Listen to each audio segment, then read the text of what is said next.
Hello friends, welcome back to my channel. চলে এসেছি নতুন একটা রেসিপি নিয়ে। আমার আজকের রেসিপি হলো আলু দিয়ে কুচে মাছ কষা। চলো রেসিপিটা দেখে নেই। এখানে আমি রান্না করার জন্য নিয়েছি 3টে আলু।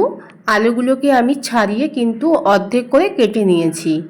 আর নিয়েছি এখানে 4টে পেঁয়াজ। পেঁয়াজগুলোকে আমি 4 ভাগ করে কেটে নিয়েছি 2টো রসুন। রসুনগুলোকে আমি ছাড়িয়ে নিয়েছি।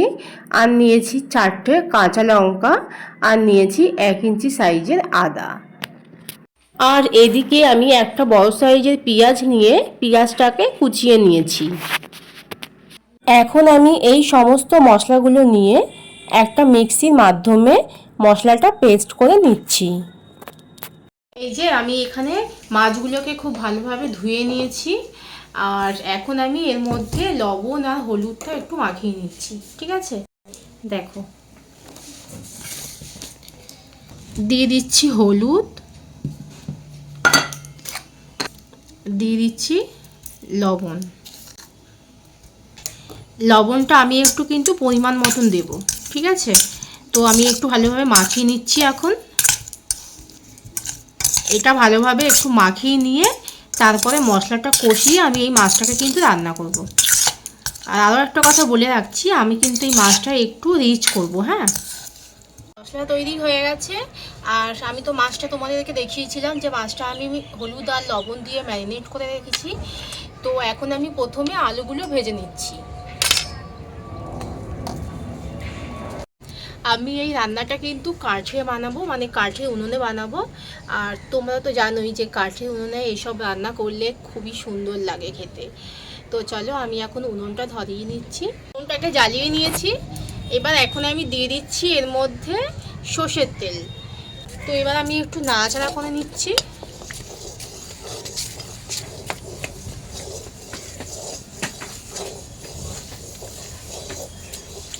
আর তেলটাও কিন্তু মোটামুটি গরম হয়ে গেছে। তো আমি এখন প্রথমে আলুগুলোকে ভেজে নেব। তো আলুগুলোকে ভেজে নেওয়ার জন্য আমি এর মধ্যে দিয়ে দিচ্ছি লবণ আর দিয়ে দিচ্ছি হলুদ। তো লবণ হলুদ দেওয়ার পর এবার আমি এর মধ্যে আলুগুলোকে ভেজে নেব।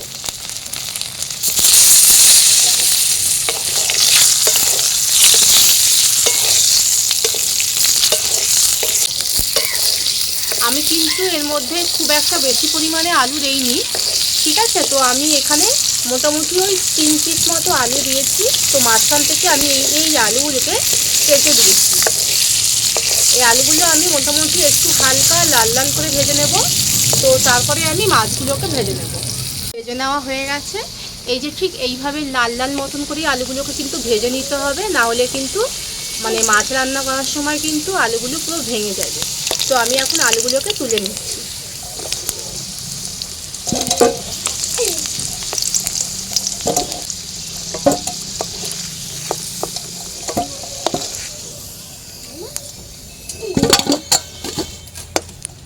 আর হলুদ দিয়ে যেই মাছটা ম্যারিনেট করে রেখেছিলাম, এই মাছটা কিন্তু আমি দিয়ে ভেজে নিচ্ছি।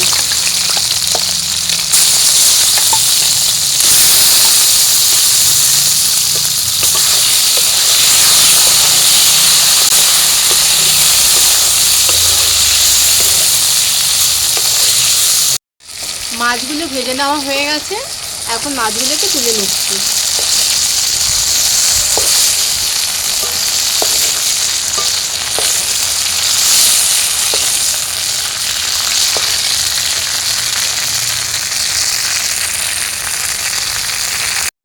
এখন আমি এর মধ্যে দিয়ে দিচ্ছি একটা তেজপাতা, একটা শুকনো লঙ্কা, গোটা গরম মশলা আর দিয়ে দিচ্ছি হাফ চামচ মতো গোটা জিরে। মশলাটা হালকা একটু ফ্রাই করে নিচ্ছি। এবার এর মধ্যে দিয়ে দিচ্ছি কুচিয়ে রাখা পেঁয়াজ।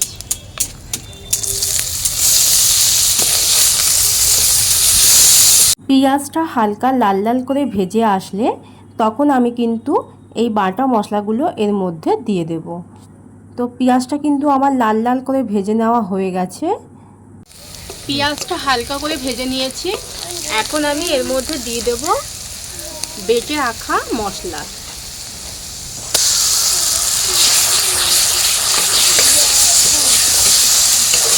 দিয়ে দিচ্ছি হলুদ, গুঁড়ো লঙ্কা, জিরের গুঁড়ো, দিচ্ছি পরিমাণ মতো লবণ, আর এখন দিচ্ছি কাশ্মীরি লঙ্কা। কাশ্মীরি লঙ্কাটা দিলে কিন্তু এই মশলার কালারটা খুব সুন্দর আসে। আমি কিন্তু এই মাছটা একটু রিচভাবেই বানাচ্ছি, ঠিক আছে? তো তাই জন্য আমি একটু বেশি মশলা দিয়েছি এর মধ্যে। তো এবার ভালোভাবে মশলাটাকে কষিয়ে নিচ্ছি আমি। কষিয়ে নেওয়া হয়ে গেছে। এখন আমি এই ভেজে রাখা আলুগুলো এর মধ্যে দিয়ে দিচ্ছি। যেহেতু আলুগুলো মানে একটু শক্ত আছে, তো আমি কিন্তু মশলার সঙ্গে আলুগুলোকে একসঙ্গে কিন্তু কষিয়ে নিচ্ছি। আলুটা হালকা সিদ্ধ হয়ে আসলে আমি তখন এই মাছগুলো এর মধ্যে দিয়ে দেবো। আমি এর মধ্যে সামান্য পরিমাণে জল দিয়ে আলুটাকে কিন্তু আমি একটু কষিয়ে নিচ্ছি।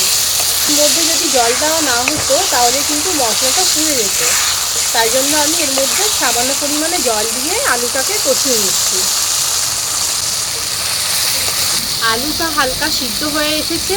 এখন আমি এই ভেজে রাখা মাছগুলো এর মধ্যে দিয়ে দিচ্ছি।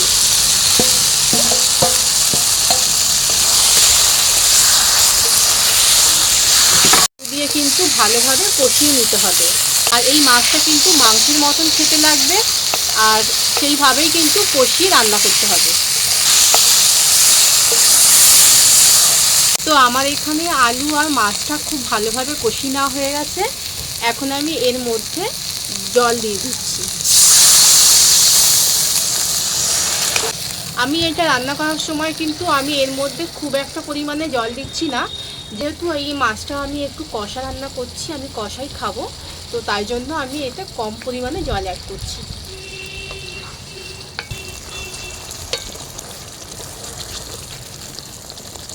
পরিমাণ মতো জল দিয়ে আমি এই মাছটা ফোটা অবধি অপেক্ষা করব। আর মোটামুটি এটা কিছুক্ষণ সময় লাগবে। আর আলুটাও কিন্তু গলেনি, শক্ত আছে, আর মাছটা আমি জাস্ট হালকা করে ভেজেছিলাম। তো এইভাবে রান্না করলে এই মাছটা কিন্তু খেতে ভীষণ সুন্দর লাগবে। তো এই মাছটা এখন ফুটে আসা অবধি অপেক্ষা করতে হবে, আর মাঝে মাঝে একটু নাড়াচাড়া করে নিতে হবে যেন কড়াইটা লেগে না যায়। মাছটা ফুটে এসেছে, দেখো এই যে মাছটা কিন্তু ফুটে এসেছে। আর আমি কিন্তু যেই পরিমাণে জল দিয়েছিলাম, তো সেই জলটার মধ্যেই কিন্তু বেশ সুন্দর করে রান্না হয়ে গেছে। তো আমি এরকমই চেয়েছিলাম যে খুব একটা বেশি পরিমাণে জল হবে না, এরকম গামাখা গামাখা হবে, আর খেতেও কিন্তু দারুণ লাগবে। তো চলো এবার তুলে ফেলছি আমি এটা। খুব বেশিক্ষণে রেখে দিলে কিন্তু এই ঝোলটা মরে যাবে। তো এবার এটা আমি তুলে নিচ্ছি। মাছের তরকারিটা আমি নামিয়ে নিয়েছি। এবার আমি এর মধ্যে গরম মশলা দিয়ে দিচ্ছি। তো এই মাছের তরকারি থেকে কিন্তু খুব সুন্দর একটা গন্ধ আসছে, আর এর মধ্যে যদি গরম মশলা অ্যাড করা যায় তাহলে কিন্তু খেতে খুবই সুন্দর লাগে। আর এমনিতেও কিন্তু এই রান্নার গন্ধটা দারুণ লেগেছে। তো তোমাদের কেমন লেগেছে অবশ্যই আমাকে কমেন্ট করে জানাবে, আর রান্নাটা অবশ্যই বাড়িতে একবার ট্রাই করবে। রেসিপিটা ভালো লাগলে আমার চ্যানেলটা সাবস্ক্রাইব করে পাশে থাকবেন। লাইক কমেন্ট শেয়ার করতে ভুলবেন না।